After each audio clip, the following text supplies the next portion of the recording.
Aku suka dapat curhatan nih dari teman-teman yang bilang kayaknya ya ampun sering banget muncul negative thinking atau disebutnya suka netting.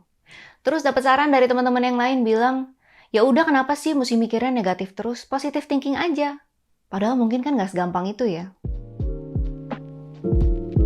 Teman-teman, hari ini aku mau bagiin tips yang tujuannya bukanlah untuk membuat semua negative thinking itu hilang dan nggak pernah datang lagi.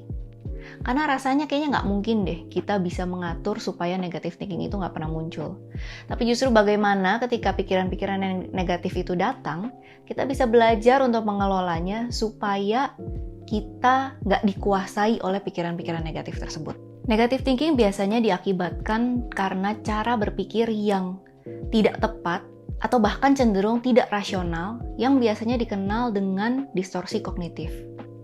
Nah, sebenarnya cara berpikir ini muncul pada banyak orang dan sangat wajar terjadi. Permasalahannya adalah ketika cara berpikir yang gak tepat ini dijadikan sebuah pola atau bahkan diakui sebagai sebuah kebenaran dan realita. Aku punya beberapa contoh distorsi kognitif atau cara berpikir yang gak tepat ini seperti apa sih? Yang pertama namanya filtering. Filtering itu terjadi ketika kita punya informasi, ada yang positif dan negatif, tapi kita hanya fokus pada hal yang negatifnya aja.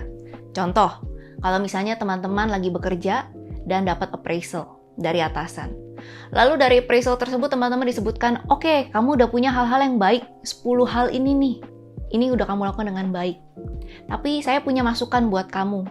2 hal ini kayaknya perlu kamu tingkatkan deh. Nah, filtering itu adalah ketika teman-teman fokus hanya pada 2 hal yang dianggap kurang baik, yang perlu ditingkatkan itu, dan mengabaikan 10 hal yang baik itu. Dan langsung merasa down karena merasa, berarti gue masih ada yang jelek nih performance-nya nih. Contoh yang kedua namanya adalah overgeneralization. Ini terjadi ketika mungkin ada beberapa hal yang terjadi, tapi dari beberapa hal ini kita simpulkan bahwa semua kejadian di masa akan datang akan memiliki outcome yang sama. Biasanya di pikiran orang-orang ini sering muncul kata-kata selalu, nggak pernah. Nah, contohnya ya, misalnya, ada seorang perempuan yang pernah 3 kali patah hati karena dibohongi sama laki-laki. Lalu dia berkata bahwa memang semua laki-laki itu adalah tukang bohong dan nggak bisa dipercaya. Aku nggak mau percaya sama laki-laki yang manapun lagi. Contoh yang ketiga namanya adalah black or white thinking. Jadi ini biasanya terjadi di mana seseorang itu punya pemikiran di 2 titik ekstrim tanpa ada apapun di tengah-tengahnya. Contohnya, misalnya ketika ada orang yang berpacaran, lalu mereka bertengkar dan pasangannya ini berpikir langsung, kayaknya ini emang udah hubungan yang buruk deh. Kayaknya udah nggak bisa lagi deh kita sama-sama. Padahal sebenarnya pertengkaran dalam sebuah hubungan itu adalah hal yang wajar. Tapi buat dia yang ada hanyalah perfect relationship, sebuah hubungan yang sempurna, yang memang mulus-mulus terus dan lancar-lancar aja.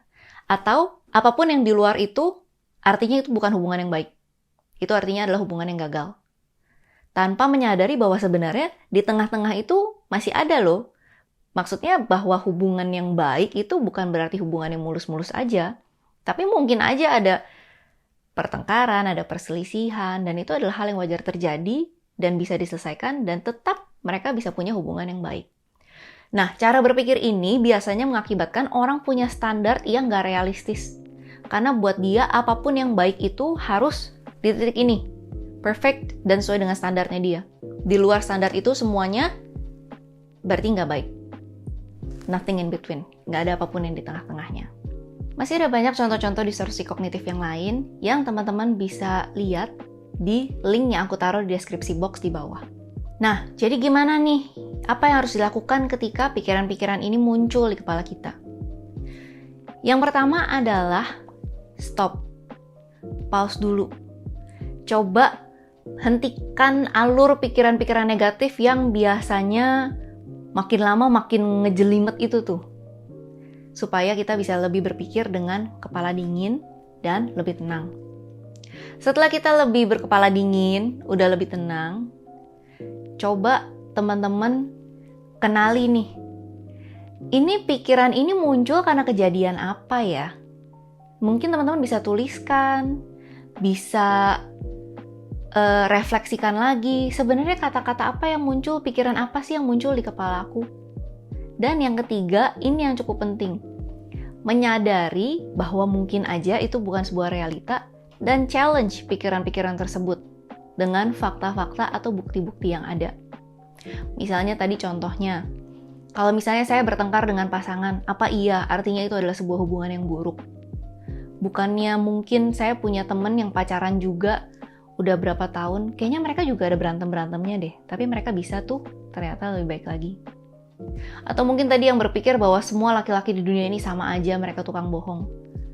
Mungkin bisa challenge dengan fakta yang, apa iya saya udah pernah ketemu dengan sekian ratus juta atau sekian miliar laki-laki di dunia ini dan mereka semua adalah pria yang sama.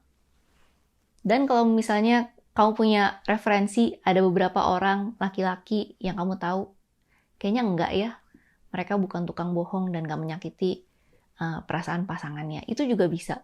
Sehingga kita bisa mulai mengenali nih, sebenarnya yang saya pikirkan itu memang fakta, realita, atau sebenarnya adalah sebuah distorsi, sebuah cara berpikir yang memang tidak rasional dan tidak tepat, tapi muncul karena saya sedang berada dalam situasi tertentu.